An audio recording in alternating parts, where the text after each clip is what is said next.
क्या राजनीति में सिर्फ एक दूसरे की टांग खिंचाई ही रह गई है? चाहे सरकार का फैसला देशहित में ही क्यों ना हो। 28 मई को देश को नया संसद भवन मिलेगा, लेकिन इस पर विपक्षी शोर थमने वाला नहीं है। विपक्ष बायकॉट पॉलिटिक्स पर उतर आया है। मामला सुप्रीम कोर्ट तक पहुंच गया है, लेकिन सुप्रीम कोर्ट ने जो फैसला दिया उससे विपक्ष के होश उड़ गए हैं। देखिए रिपोर्ट।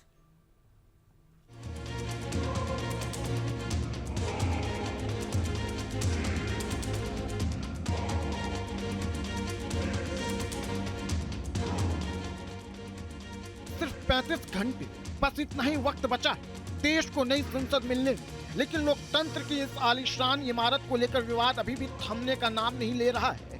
जैसे जैसे संसद भवन के उद्घाटन की घड़ी करीब आ रही है, सत्ता पक्ष और विपक्ष के बीच खाई और चौड़ी होती जा रही है।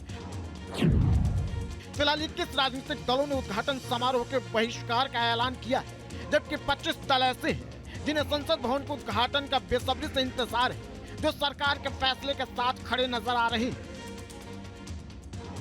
कौन सी पार्टी किस तरफ है, कौन सा दल किस गुट में है, ये सब आपको डिटेल में बताएंगे। पहले विपक्ष के विरोध और सत्ता पक्ष की दलीलें जान लीजिए। बीजेपी संविधान की, सदन की, संसद की और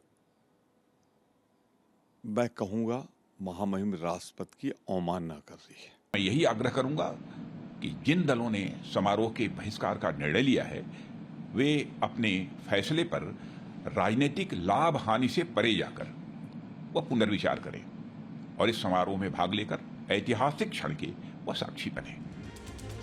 28 मई को प्रधानमंत्री नरेंद्र मोदी पूरे विधि विधान से देश को नए संसद भवन का तोहफा देंगे, लेकिन विपक्ष नए संसद भवन के उद्घाटन से परेशान है। विपक्ष को ऐतराज है कि यह ऐतिहासिक काम पीएम मोदी के हाथों क्यों हो रहा है।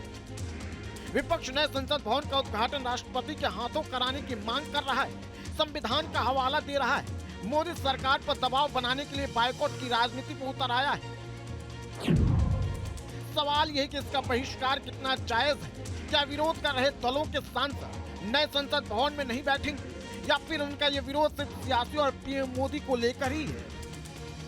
देखो, ये विपक्षी दलों का दिवालियापन है, दोगलापन है, पाखंड है कि वो पार्लियामेंट के नए बिल्डिंग की इनॉग्रेशन का विरोध कर रहे हैं। नया संसद भवन आज की जरूरत है, लेकिन नींव रखे जाने से लेकर उद्घाटन समारोह तक इस पर सियासी साया छाया हुआ है।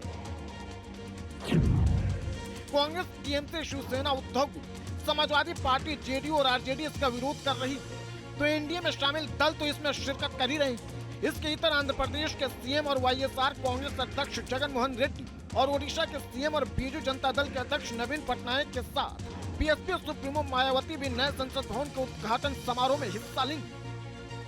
और अब तो संसद भवन के उद्घाटन के खिलाफ सुप्रीम कोर्ट में दायर याचिका भी खारिज हो चुकी है। 28 मई को नया इतिहास बनेगा।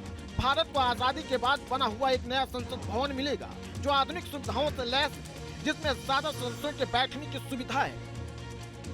T news nation.